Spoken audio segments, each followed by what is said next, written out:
A cry in the night. Officer Daniel Carter sat in his patrol car, rubbing his hands together for warmth. The small town of Brookhaven was quiet this time of night, the streets empty except for a few flickering streetlights casting long shadows across the pavement. The radio crackled with static, followed by the dispatcher's voice. All units be advised. Suspicious activity reported on East Pine Street near the old warehouse. Possible trespassers. Proceed with caution. Daniel sighed, glancing at the clock. It was 11:47 p.m., 13 minutes until the end of his shift. A quiet night had lulled him into a false sense of security, and now, at the very last moment, trouble had arrived. Grabbing the radio, he responded. Unit 24 responding. He turned the ignition, guiding his car through the nearly deserted streets. The warehouse district had been abandoned for years, home now only to stray cats and the occasional vandal. Still, a job was a job. As he pulled onto East Pine, his headlights illuminated something unexpected. Two small figures running toward him, their shadows stretching long and thin across the asphalt. His instincts kicked in, and his hand went to his holster, but as they got closer, his breath caught. Children. A boy and a girl, no older than 6 or 7, their tiny feet barely making a sound against the pavement. The boy, slightly older, clutched the girl's hand, practically dragging her along as they ran. They were barefoot, their pajamas offering no protection against the bitter cold. Help, the boy shouted, his voice cracking. Please, our mama. She's hurt. Daniel was out of the car before they even reached him, crouching down as they skidded to a stop in front of him. His heart pounded as he took them in. The boy's face streaked with dirt and tears, the girl's trembling lips a frightening shade of blue. Where is she? He asked, his voice steady despite the surge of adrenaline. The boy didn't hesitate, pointing back down the road. The house behind the warehouse. Please, she needs help. Daniel wasted no time. He scooped the little girl into his arms, noting how alarmingly light she was, and took the boy's freezing hand. Stay with me. We're going to help her. The urgency in their eyes left no room for doubt. Whatever had happened, it was bad. And as Daniel sprinted toward the warehouse, following the boy's frantic directions, he had no idea that this single moment would change his life forever. Daniel Carter ran, his boots crunching against the frozen pavement, the little girl's shivering body pressed against his chest. The boy, despite his own trembling, kept pace beside him, his small hand gripping Daniel's like a lifeline. The warehouse loomed ahead, its rusted metal siding peeling away in jagged strips. It had been abandoned for nearly a decade, yet as Daniel neared it, his stomach clenched. This wasn't just some rundown building. It was shelter. Someone lived here. Inside, the boy gasped, barely able to get the words out. Mama, she's inside. Daniel pushed through the warped wooden door. The stench of mildew and something metallic, blood, hit him immediately. His flashlight cut through the darkness, sweeping over discarded furniture and piles of old blankets. Then the beam landed on a figure sprawled on the ground. A woman. Daniel's heart lurched as he rushed forward, kneeling beside her. She lay motionless, her dark hair tangled around her face, her skin pale as the moonlight streaming through the broken window. The weak rise and fall of her chest told him she was still alive, but just barely. He set the little girl down gently and pressed his fingers to the woman's neck, searching for a pulse. It was faint, fluttering against his fingertips like a bird trapped in a cage. She was burning up, her skin clammy with fever. Her breath came in shallow, labored gasps. Mama. The little girl whimpered, clutching at her mother's sleeve. What happened to her? Daniel asked, his voice urgent but careful. The boy swallowed hard. She got sick. The coughing wouldn't stop. His voice cracked. Then she couldn't get up. She just fell. Daniel's flashlight caught something in her limp hand. A badge. His stomach dropped as he reached for it, his fingers brushing against the cool metal. He turned it over, the name barely visible under years of wear. Detective Olivia Carter. His breath caught. No. His mind reeled, the warehouse spinning around him. He hadn't heard that name in over a decade. He hadn't said it out loud in nearly as long. The woman lying on the floor, the woman barely clinging to life, was his sister. Daniel barely registered the sharp intake of breath from his own lungs. He looked down at the two children, their wide, desperate eyes filled with unspoken questions. "She's your mom." His own voice sounded foreign. The boy nodded. Yes. Daniel swayed slightly, the revelation slamming into him like a physical blow. Olivia. His sister. These kids, her kids. "We have to get her to a hospital," he said, more to himself than to them. He scooped Olivia into his arms, her head lolling against his shoulder. She barely reacted. The boy hovered anxiously at his side. "Are they going to take us away?" Daniel hesitated for half a second before shaking his head. "Not if I can help it." The boy's grip on his sleeve tightened, his tiny fingers ice cold against Daniel's skin. "Please, don't let them take us. Don't let them split us up." Daniel met his gaze, a quiet promise passing between them. "I won't." Then, without another word, he carried his sister into the night, two small hands clinging desperately to him, as if he were the only thing holding their world together. The ghosts of the past. Daniel Carter sped down the empty streets of Brookhaven, his heart hammering like a drum inside his chest. His sister's limp body lay in the back seat, barely breathing, while her two children, his niece and nephew, huddled together in silence, their wide, terrified eyes staring straight ahead. The weight of the moment pressed down on him, suffocating. Olivia. His sister. He hadn't seen her in 10 years. Not since the fight. Not since the day she disappeared from his life without a trace. He had tried to forget about her, convinced himself she had moved on, built a new life somewhere far away from the ruins of their childhood. But now here she was, barely clinging to life. And she had two kids, kids who had been out in the freezing cold, running barefoot through the streets, searching for help. Daniel tightened his grip on the steering wheel, his knuckles turning white. He needed to focus. There was no time for emotions, no time for the past. "Stay with me, Liv," he muttered under his breath, glancing at her through the rearview mirror. She didn't respond. The hospital was only a few minutes away. He pushed the gas pedal a little harder, urging the car forward.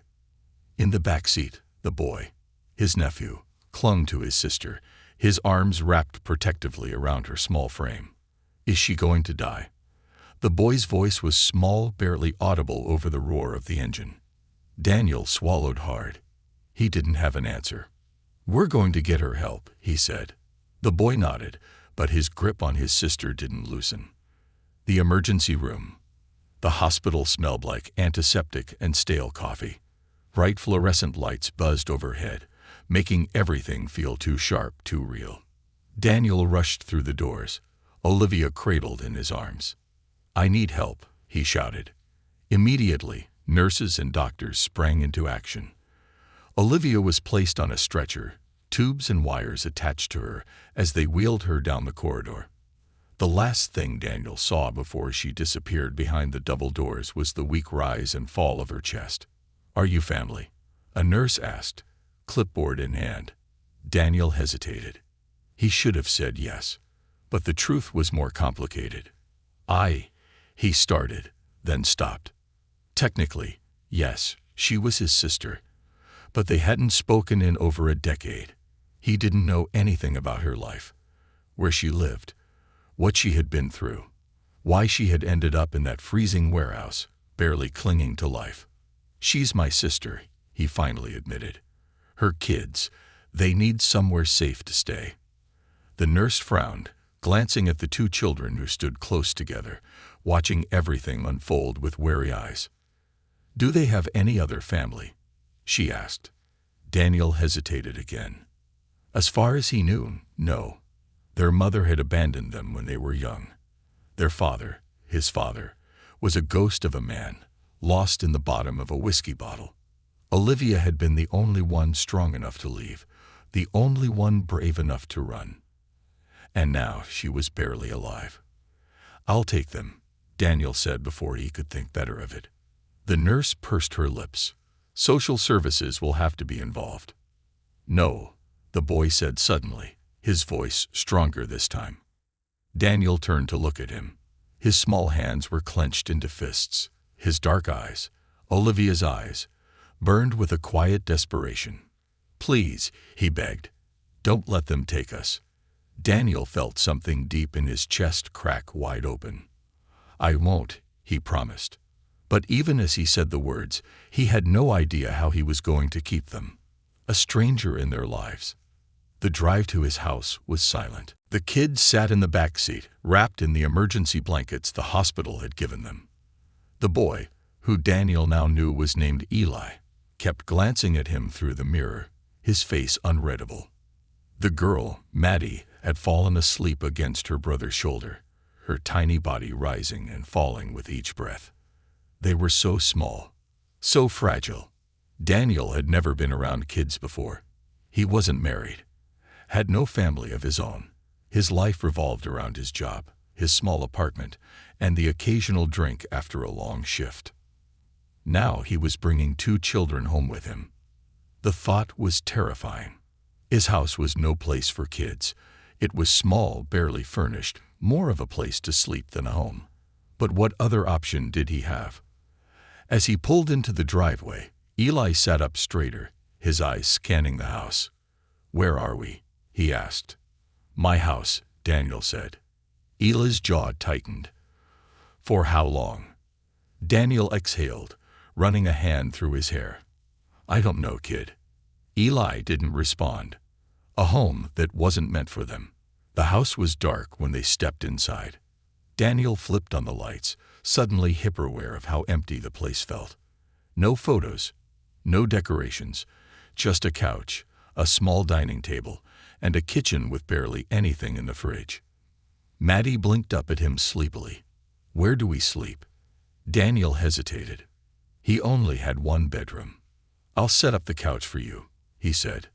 Maddie didn't seem to care. She just yawned and buried her face against Eli's side. Daniel grabbed some blankets from the hall closet, laying them out on the couch as best he could. It wasn't much, but it was warm. Safe. Eli didn't move. He just stood there, watching Daniel, his expression unreadable. "Do you know my mom?" he finally asked. Daniel's breath hitched. "Yeah," he admitted, "a long time ago." Eli nodded slowly, like he was processing the answer. Then, without another word, he helped Maddie onto the couch and pulled the blankets around them. Daniel stood there for a long time, watching them, his mind racing with questions. How had Olivia ended up here? Why had she been living in that warehouse? Who was their father? Was he still out there? And most of all, what the hell was he supposed to do now? As the clock ticked toward morning, Daniel leaned against the counter, staring at the 2 children now sleeping in his home. He didn't know how to be a parent, didn't know how to fix what was broken. But one thing was certain. He wasn't going to abandon them. Not like he had abandoned Olivia all those years ago. Shadows of the past. The morning sun crept through the thin blinds of Daniel Carter's living room, casting long golden streaks across the worn wooden floor. The house was eerily silent, save for the rhythmic ticking of the wall clock. For years, silence had been his closest companion. His house was just a place to eat, sleep, and forget. But today, silence felt different. It felt heavy, like something fragile was waiting to be broken. Daniel sat at the small kitchen table, staring at his untouched coffee. His mind raced with thoughts he couldn't shake. The hospital had called early that morning. Olivia was stable, but her condition was serious. She was suffering from severe pneumonia, worsened by malnutrition and prolonged exposure to the cold. She had been on the verge of dying. And the children, Eli and Maddie, had been living with her in an abandoned warehouse, struggling to survive. The thought made his stomach turn. A sudden rustling from the living room snapped him back to the present. He turned in his chair, his eyes landing on Eli, who stood in the doorway watching him. The boy's dark curls were still messy from sleep, his oversized hospital t-shirt hanging loosely over his thin frame. He was studying Daniel with sharp, assessing eyes. Daniel recognized that look. It was the same wary expression he had worn as a kid, the look of someone who had learned early on not to trust too easily. "Morning," Daniel said, his voice gruff. Eli didn't answer right away. He glanced around, his shoulders still tense. "Where's Maddie?" he finally asked. "Still asleep," Daniel replied. Eli nodded, as if mentally cataloging this information, then cautiously stepped into the kitchen. He didn't sit, didn't relax, just hovered near the counter, his arms crossed over his chest like a shield. Daniel sighed and stood. "You hungry?" The boy hesitated before nodding once. Daniel opened the fridge, cursing himself when he saw the meager contents inside. He had never been much of a cook, and grocery shopping wasn't exactly at the top of his priorities. He grabbed a carton of eggs and a half-empty loaf of bread. It wasn't much, but it would do. As he cracked eggs into the pan, he could feel Eli's gaze on him. "Why are you helping us?" the boy finally asked. Daniel tensed. He didn't answer immediately. He focused on the sizzling eggs, flipping them over before turning to meet Eli's gaze. "Because you needed help." Eli's jaw clenched. "But you don't even know us." Daniel turned off the stove and set a plate in front of him. "I know your mom." Eli's expression darkened. "She never talked about you," he said. Daniel swallowed the lump in his throat. He had expected that. He and Olivia hadn't spoken in years. He had assumed she had erased him from her life completely. "Yeah," he admitted. "I figured." Eli didn't respond. He just sat down at the table and picked at his food, his small hands gripping the fork like it was a weapon. The silence stretched between them, thick with things left unsaid. The phone call that changed everything. After breakfast, Daniel stepped onto the front porch, pulling his phone from his pocket. He had been dreading this call, but there was no avoiding it. He dialed. It rang twice before a clipped, professional voice answered. "Officer Carter." The woman on the other end greeted him. "This is Elaine Carter from Child Protective Services. I assume you're calling about Olivia Boyd's children." Daniel exhaled. "Yeah. We need to discuss their placement," Elaine said. "Since their mother is incapacitated, we need to begin the process of placing them in foster care." "No." The word shot out of Daniel's mouth before he could stop it. There was a slight pause. "Excuse me." "I'll take them," he said firmly. Elaine sighed, and he could practically hear her flipping through paperwork. "Officer Carter, we can't just leave children in the care of an unrelated adult without proper protocol. You're not listed as a guardian, and I'm their uncle." He cut in. Silence. "I see," she finally said. "Are you listed as a next of kin?" Daniel clenched his jaw. "I don't know, but I'm her brother. That should count for something." "We will need to confirm that," Elaine said. "But even if you are, there are legal processes. You'd need to file for emergency guardianship, background checks, home evaluations. Do you even have experience raising children?"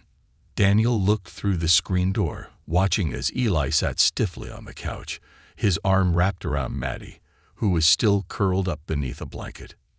"No," he admitted, "but I know what happens to kids in the system.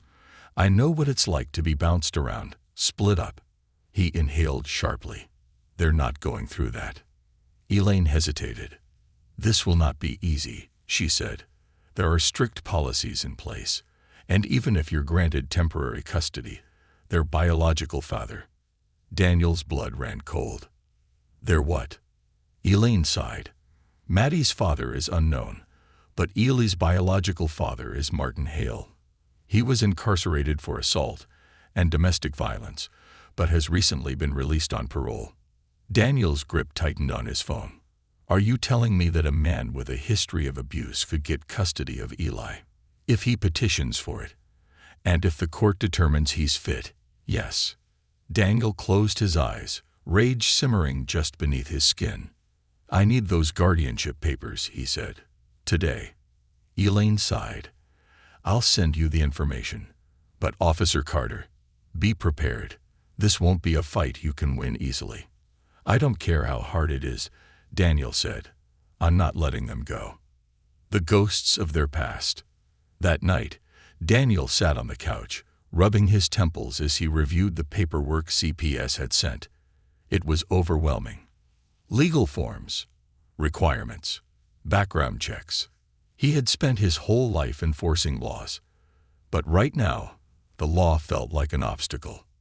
Across the room, Eli sat cross-legged on the floor, absent-mindedly stroking Maddie's curls as she dozed against his side. Are we staying here? Eli finally asked, his voice quiet. Daniel looked up. For now. Eli bit his lip. And after. Daniel leaned forward, resting his elbows on his knees. I'm gonna fight to keep you. Eli studied him for a long moment. Then, hesitantly, he spoke. Mom told us never to talk to strangers, he whispered. Daniel nodded. She was right to teach you that. Eli swallowed hard. She never said what to do if the stranger was family. Daniel's heart ached at the boy's words. Then I guess I have to prove to you I'm not a stranger anymore, he said softly. Eli didn't say anything, but for the first time since they met, his shoulders relaxed just a little. Daniel knew he had a long road ahead, but he had made a promise, and he intended to keep it. A battle on two fronts. The morning air was crisp, carrying the scent of damp earth and pine. Daniel Carter stood on the front porch, coffee in hand, his eyes scanning the quiet street. He had been up before dawn, his mind racing with everything that needed to be done. Inside, the house was still. Too still. It had been 3 days since he brought Eli and Maddie home. 3 days of learning how to be responsible for two kids who were strangers but also family. Maddie had adjusted quickly, clinging to him with the blind trust of a child too young to understand the weight of their situation. But Eli was different. He was quiet, watchful. He spoke only when necessary, his dark eyes constantly analyzing every move Daniel made. And Daniel understood why. The kid had spent his whole life looking out for Maddie, being her protector. Now suddenly, some man he'd never met, a cop, no less, had taken them in and promised to keep them safe. Eli wasn't going to believe that promise easily. Daniel sighed, running a hand over his face. He had spent most of the night filling out paperwork, his mind clouded with exhaustion. CPS had given him a list of requirements for temporary guardianship, home evaluations, background checks, proof of stable income. And then there was the looming threat of Martin Hale, Eli's biological father. Daniel's stomach tightened at the thought. A convicted felon with a history of abuse, out on parole, who could legally fight for custody. He had seen cases like this before. He had arrested men like Martin. And he knew one thing for certain. Men like Martin Hale didn't change. A sudden crash from inside the house broke his thoughts. Maddie. Eli's voice rang out. Daniel was inside in 2 strides. A house that wasn't a home yet. The living room was a mess. A cup had shattered on the hardwood floor, the dark stain of spilled juice spreading outward. Maddie stood frozen in place, her tiny hands gripping the edge of the table, her eyes wide with panic. Eli was already moving, grabbing a towel from the counter, his movements frantic. It's okay, Daniel said quickly, stepping forward. But Maddie didn't move. She just stood there, shaking.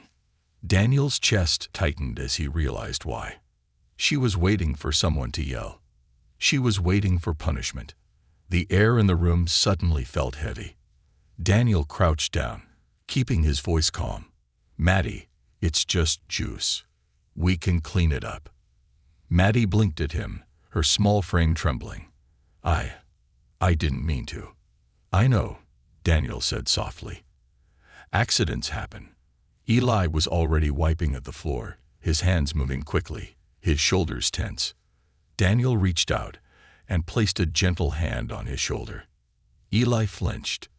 It was small, barely noticeable, but Daniel caught it. He pulled his hand back immediately, his gut twisting. "Eli, slow down," he said. "It's okay." Eli's hand stilled, his fingers clenched around the towel, his jaw tight. Daniel exhaled. The kid had been in survival mode for so long, he didn't know how to shut it off. A visit from the past.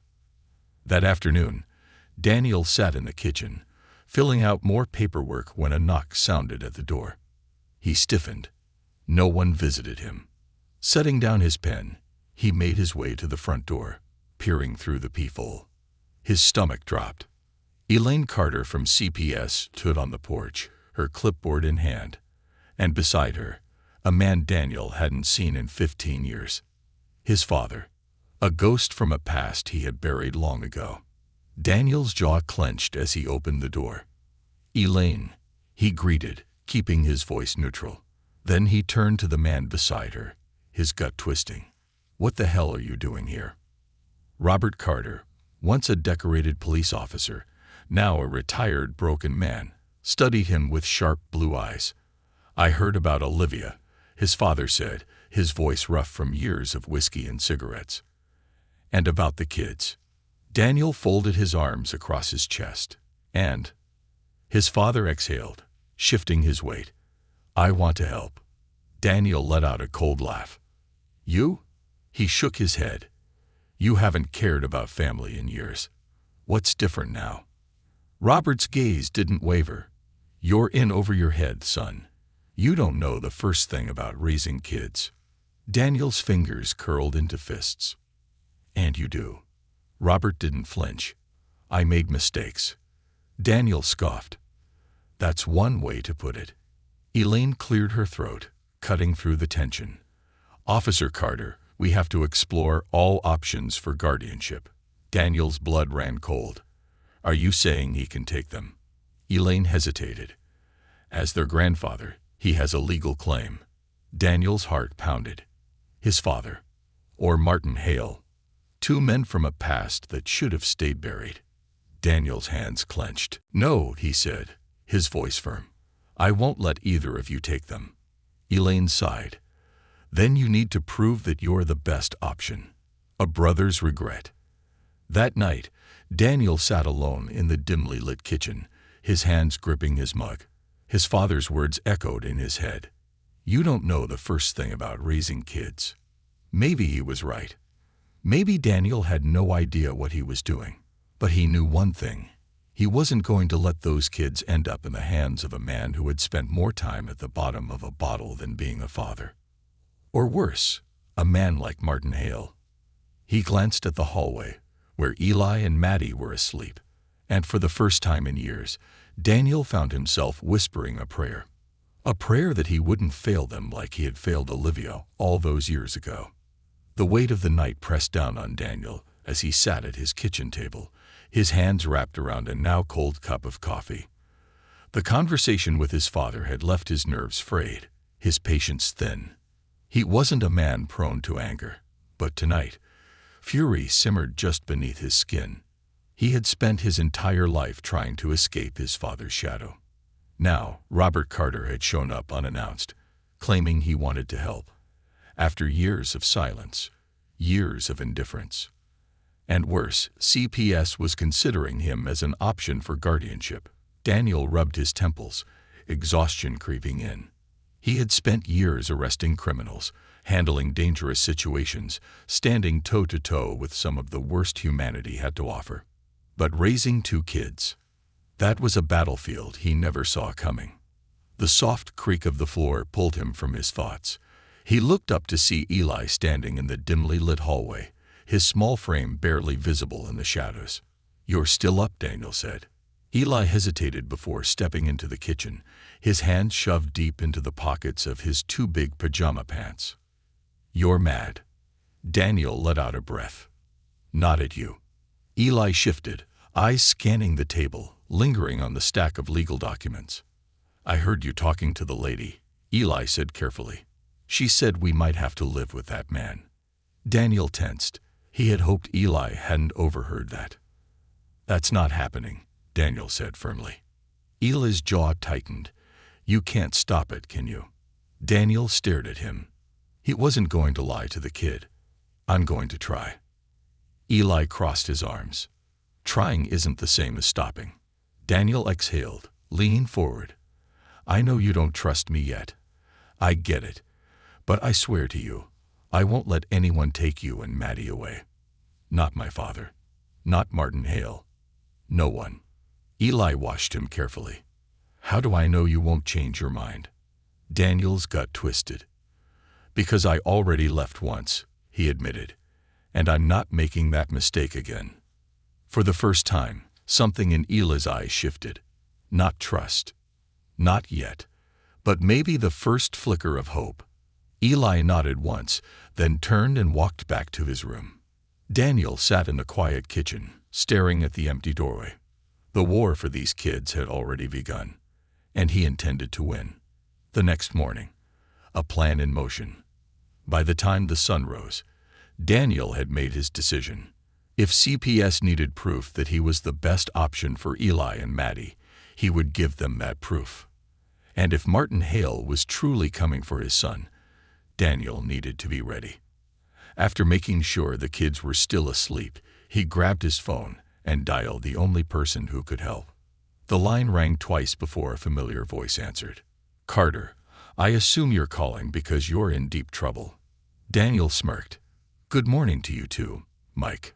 Mike Lawson, one of the best family lawyers in the state, had been Daniel's best friend since high school. They had grown up in the same rough neighborhood, both clawing their way out of the cycle of poverty and violence. Mike had chosen law. Daniel had chosen the badge. "Tell me you didn't just take in 2 kids without legal backup," Mike sighed. Daniel leaned against the counter. "I need to fight for custody. Fast." There was a pause. "How bad is it?" Mike finally asked. Daniel exhaled.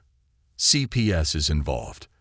They're considering my father as an option, and to make things worse, Eli's biological father is Martin Hale." Mike cursed under his breath. "Hale? The guy who got locked up for nearly beating his ex to death. That's the one." Another pause. "Damn it, Danny. You sure you're ready for this?" Daniel glanced down the hallway, where Maddie's soft breathing echoed from her room, and where Eli, his shoulders weighed down by burdens no kid should have to carry, was probably already awake, listening for any sign of danger. "I don't have a choice." Mike sighed. "All right," he said. "Then let's get to work." A visit to the station. Later that morning, Daniel took the kids to the police station. It wasn't ideal, but he had paperwork to file, and leaving them alone wasn't an option. As soon as they stepped inside, eyes turned toward them. Officers paused mid-conversation, glancing at Daniel curiously. Daniel wasn't exactly known for being the guardian type. Sergeant Tom Reynolds, Daniel's boss and longtime mentor, strode over, arms crossed, his expression unreadable. "I didn't realize you'd taken up babysitting," Reynolds said. Daniel gave a dry smirk. "Not babysitting. Protecting." Reynolds' gaze swept over the kids, lingering on Eli, who met his stare with quiet defiance. "They're Olivia's," Daniel explained. Reynolds' face softened slightly. "Damn, didn't know she had kids." "Neither did I." Reynolds exhaled, rubbing his jaw. "So what's the plan?" Daniel hesitated. "I need to make sure Martin Hale never gets near them." Reynolds' expression darkened. "Hale's bad news, Carter. You know that." "Yeah," Daniel muttered, "which is why I need every piece of dirt we have on him." Reynolds studied him for a long moment. Then he nodded. "Come to my office. Martin Hale, a dangerous man." An hour later, Daniel sat in Reynolds' office, a thick file open in front of him. Martin Hale's rap sheet was extensive. Domestic abuse, aggravated assault, drug possession. He had spent 6 years in prison after beating his ex-girlfriend so badly she had been in a coma for 2 weeks. And now he wanted his son. Daniel's hands tightened into fists. He's been out on parole for less than a month, Reynolds said grimly. No violations yet, but he's been asking around about Eli. Daniel's jaw clenched. He's watching us. Reynolds nodded. And he's patient. Men like him don't strike right away. They'd wait. They study their prey.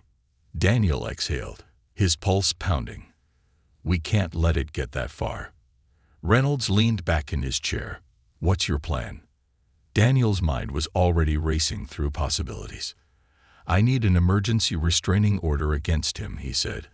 And I need a judge to see that he's a threat before he can file for custody. Reynolds nodded. Mike Lawson's your best bet. Get him to push it through the courts. Daniel stood, closing the file. And Carter? He turned back. Reynolds' eyes were serious. Be careful. Men like Hale don't like losing. Daniel nodded once, then walked out. He had spent years taking down men like Martin Hale. But now it was personal. The storm before the war. Daniel Carter sat at his kitchen table, his hands pressed together, staring at the mountain of legal paperwork in front of him. His coffee had gone cold, untouched. The weight of responsibility pressed against his ribs like a vice. His lawyer and best friend, Mike Lawson, had warned him that fighting for guardianship of Eli and Maddie wouldn't be easy, but nothing could have prepared him for just how brutal the system could be. Across the room, Eli sat with his arms crossed, watching Daniel closely. The kid didn't trust him yet. That much was obvious, and Daniel didn't blame him. When you spent your whole life waiting for the other shoe to drop, you learned not to trust anyone who said, I'm here for you. Daniel sighed and ran a hand through his hair. All right, kid, he said. We've got a problem. Eli raised an eyebrow, but didn't speak. Your father. Daniel nearly choked on the word. Martin Hale filed an emergency motion for custody. Eli stiffened, his entire body going rigid. Maddie, who had been sitting quietly at the table coloring, looked up, confused. What does that mean? She asked softly. Eli's face darkened. He knew. Daniel exhaled slowly. It means we have to fight to keep you here, he said. We have a court hearing in 3 days. Eli's hands clenched into fists. He's going to try and take me, he muttered.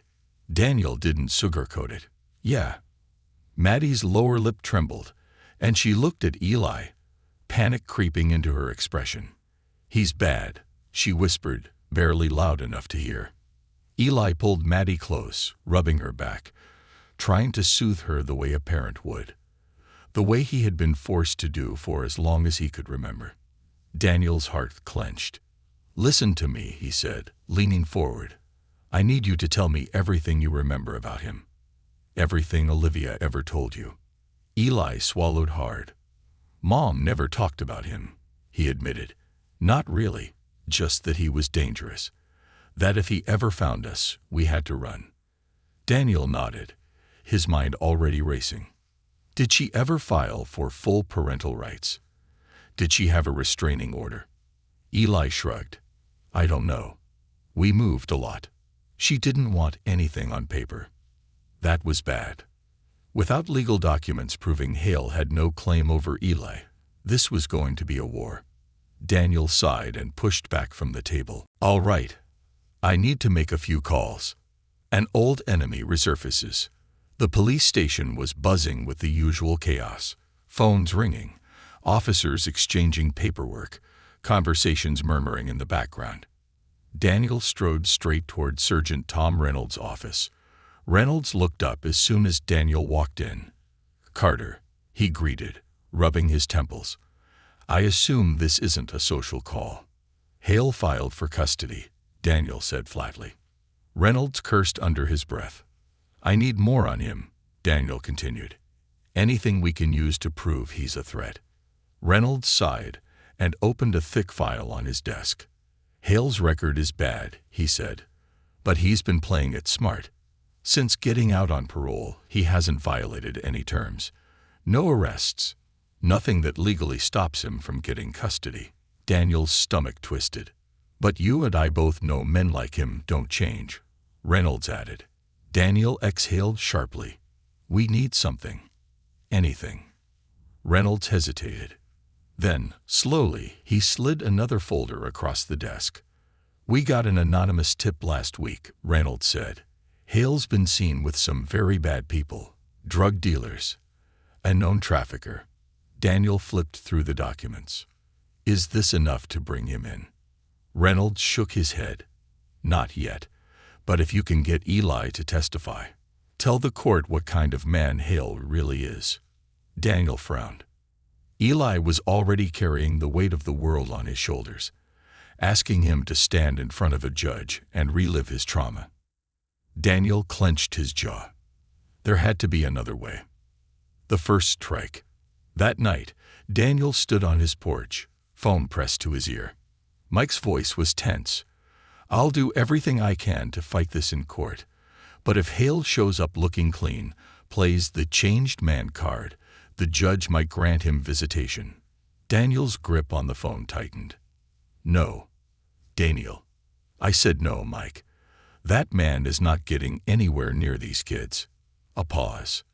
Then Mike sighed. Then we better make sure we win. Daniel hung up. As soon as he turned, he saw Eli standing in the doorway, watching him. He's coming, isn't he? Eli asked. Daniel didn't lie. Yeah. Eli's fists clenched. I don't care what the court says, Eli whispered. I'm not going with him. Daniel looked at him for a long moment. Then, finally, he crouched down so they were eye level. You're not going anywhere, kid, he promised. Eli swallowed. And for the first time since meeting Daniel, he nodded. A predator in the shadows. The next morning, Daniel drove the kids to school. They were barely out of the car when he noticed it. A black SUV parked across the street. Watching. Daniel's blood ran cold. He tightened his grip on the steering wheel, his heart pounding. Hale. That bastard was already staking his claim. Daniel forced his voice to stay calm. Eli. Maddie. Go inside. Eli frowned. What's wrong? Now. The kids hesitated. Then they obeyed. As soon as they disappeared through the school doors, Daniel stepped out of the car, walking straight toward the SUV. The driver's side window rolled down slowly. And there he was. Martin Hale. The man's face was thinner than in his mugshots. His dark eyes studied Daniel with an amused smirk. Officer Carter, Hale drawled. Heard you've been keeping my boy warm.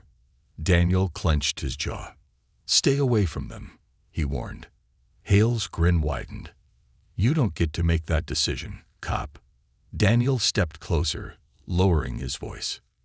You're a dead man walking, Hale. The second you slip up, I will bury you. Hale chuckled. We'll see about that, won't we? Then, with a slow, deliberate movement, he drove away. Daniel watched him go, his fists clenched so tight his nails dug into his skin. This wasn't just a custody battle anymore.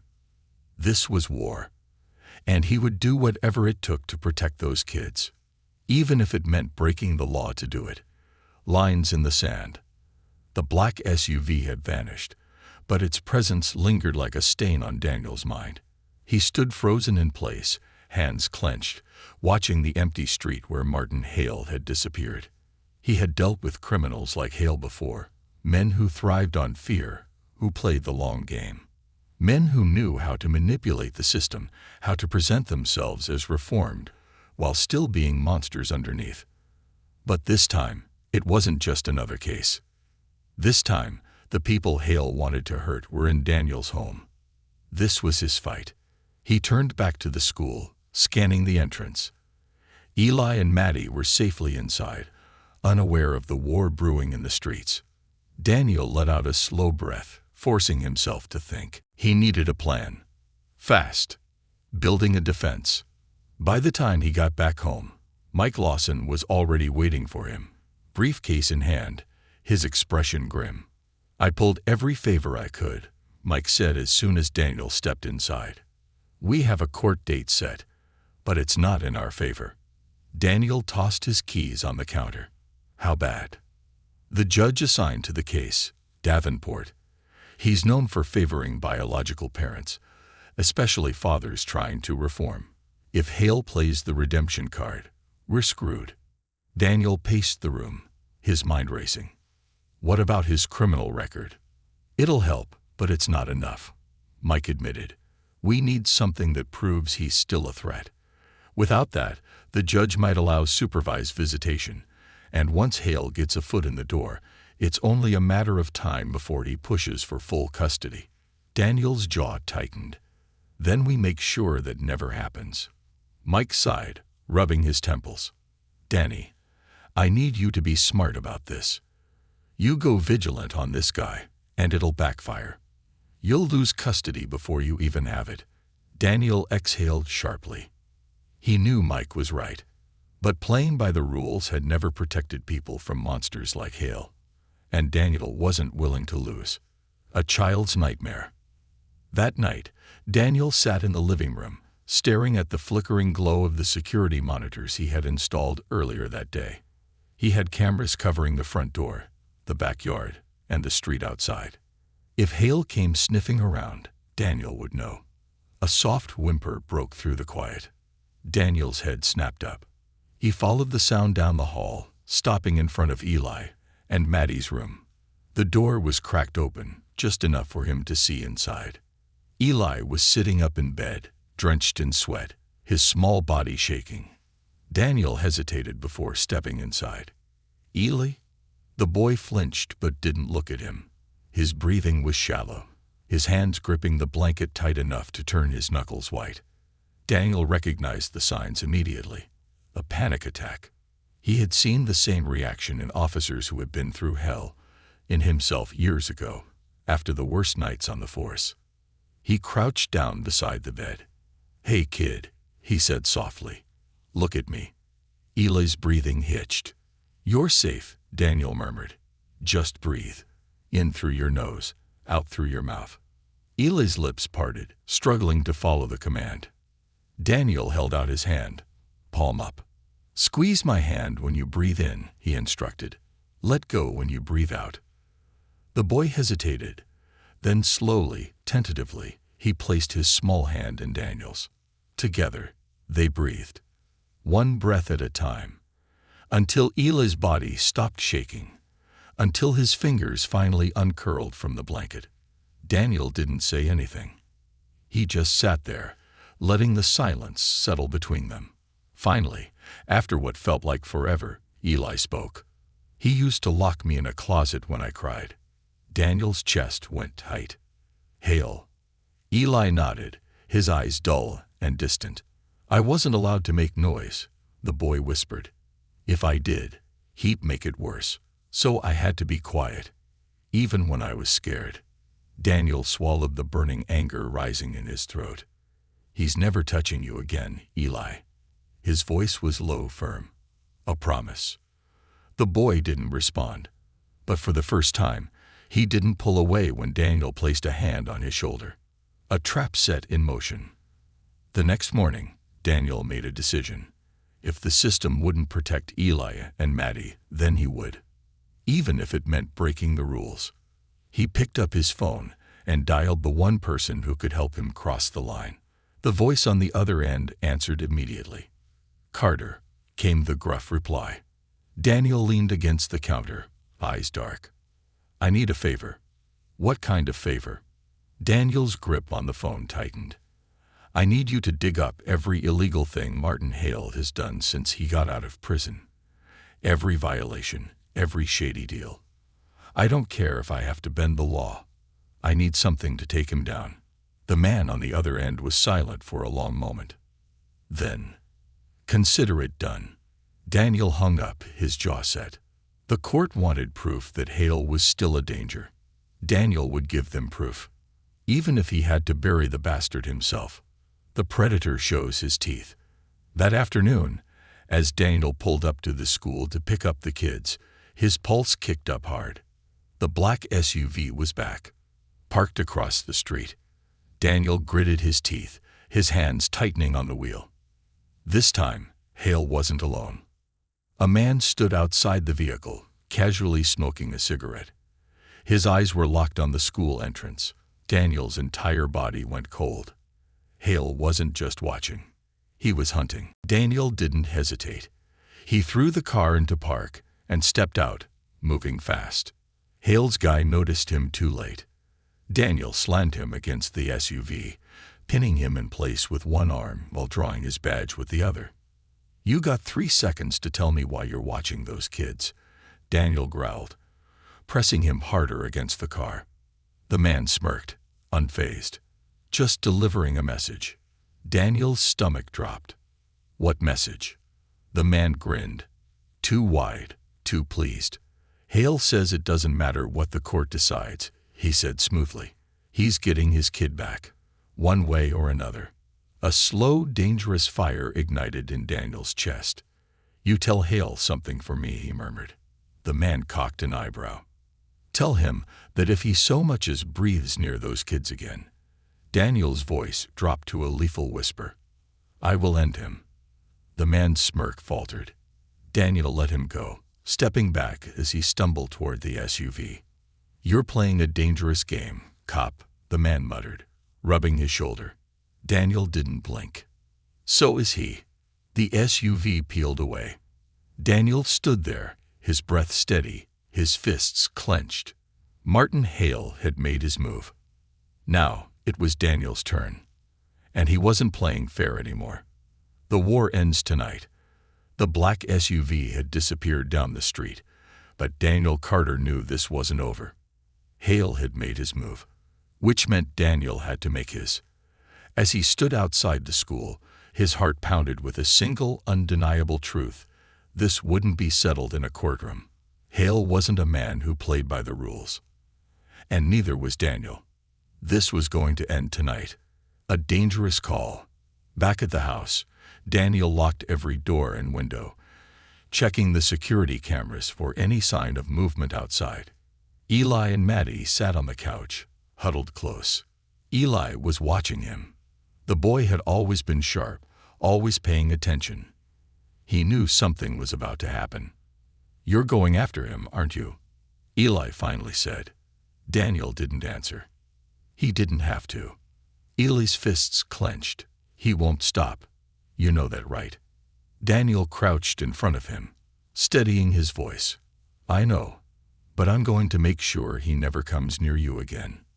Maddie's lower lip trembled. "Are you coming back?" Daniel felt something tighten in his chest. "I promise," he said. Maddie stared at him for a long moment, then slowly nodded. Daniel stood and picked up his phone. He dialed. The voice on the other end answered immediately. "You sure about this, Carter?" "Hale isn't stopping," Daniel said. "So neither am I." There was a pause. Then, "I'll send you the location." Daniel hung up and grabbed his jacket. As he moved toward the door, Eli's voice stopped him. "You're not like him." Daniel turned.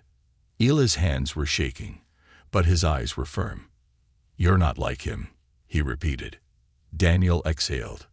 "I hope not, kid." Then he walked out the door. The final confrontation. The address he was given led him to an abandoned warehouse on the outskirts of town. Classic.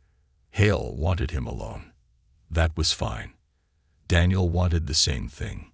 He parked the car and stepped out, his boots crunching against gravel. Inside, the warehouse was dark, the air thick with dust, and the lingering scent of gasoline. Daniel's fingers hovered near his holster. Then, "Took you long enough, cop." Martin Hale stepped out of the shadows, smirking. He was alone. No backup. No enforcers. Which meant he thought he could win this. Daniel kept his stance steady. "This ends now, Hale." Hale chuckled, shaking his head. "You think you can stop me?" he said, taking a slow step forward. "You think a court ruling is going to keep me from getting my son?" Daniel's jaw tightened. "Eli isn't your son," he said. Hale's smirk faltered. "Excuse me." Daniel's voice was calm. "You never raised him, never protected him, never gave a damn about him. Blood doesn't make you a father, Hale, and I'm not letting you near him. Hale's eyes darkened. And what are you gonna do about it, cop? Daniel exhaled slowly. Whatever it takes. Silence. Then Hale lunged. The fight for Ely's future. Daniel expected the attack. He dodged, sidestepping Hale's swing, then drove a fist into the man's ribs. Hale staggered but didn't go down. He came back fast, slamming his shoulder into Daniel's chest, knocking them both to the ground. Pain exploded across Daniel's back, but he gritted his teeth and fought back. This wasn't a clean fight. It was brutal. It was years of rage and abuse colliding in one final moment. Hale managed to land a punch, his knuckles cracking against Daniel's jaw. But Daniel didn't stop. He grabbed Hale's collar, slammed him against the concrete floor, and pressed his forearm against the man's throat. "You're done," Daniel growled. Hale gasped, struggling. "You think this changes anything?" Hale wheezed. "You think you've won?" Daniel tightened his grip. "I don't think," he whispered. "I know." Then, the sound of sirens filled the air. Daniel didn't flinch. He knew they were coming. He had called them himself. Hale's last stand. The warehouse flooded with flashing blue and red lights. Officers stormed inside, weapons drawn. Hale barely had time to react before two cops tore him away from Daniel and shoved him against the ground. "Martin Hale, you're under arrest for violating parole, child endangerment, and attempted abduction," one of the officers barked. Hale struggled, his face twisting in rage. "This isn't over," he snarled as they dragged him toward the waiting patrol car. "You hear me, Carter? This isn't over." Daniel slowly stood, his muscles aching. "Yeah, it is." Hale fought until the last moment, but the doors slammed shut, locking him inside the cruiser. Daniel exhaled. It was over. For good. Home. By the time Daniel returned home, the sun was rising. His body ached, but the sight that greeted him made the pain fade. Eli and Maddie were waiting for him. Eli stood stiffly, his arms crossed, but relief was all over his face. Maddie ran straight into him, wrapping her tiny arms around his waist. "You came back," she whispered. Daniel swallowed past the lump in his throat. "Told you I would." Eli's voice was quiet. "Is he gone?" Daniel crouched down, meeting his eyes. "Yeah, kid," he said. "He's gone." Eli stared at him. Then, finally, he nodded. "A family made, not born." 2 weeks later, Daniel sat in a courtroom, his heart pounding as the judge read the final decision. "Based on the evidence presented, and in the best interest of the children, I hereby grant permanent guardianship of Eli and Maddie Boyd to Officer Daniel Carter." Daniel closed his eyes. It was real. He had won. The first Christmas as a family. Snow fell outside as Daniel watched Eli and Maddie decorate the Christmas tree. Maddie was singing to herself, carefully placing ornaments on the lower branches. Eli, standing on a chair, adjusted the star on top. "Perfect," Maddie declared. Daniel smiled. For the first time in years, his house wasn't just a place to sleep. It was a home. Maddie yawned and toddled over to Daniel, climbing into his lap without hesitation. Eli followed, standing awkwardly nearby. Daniel patted the couch beside him. Eli hesitated. Then, slowly, he sat. They sat together in comfortable silence, watching the Christmas lights flicker. Then, softly, Eli spoke. "You're stuck with us now, you know." Daniel chuckled. "Yeah," he murmured. "I know." Eli glanced at him. "I think I'm okay with that." Daniel smiled. So was he.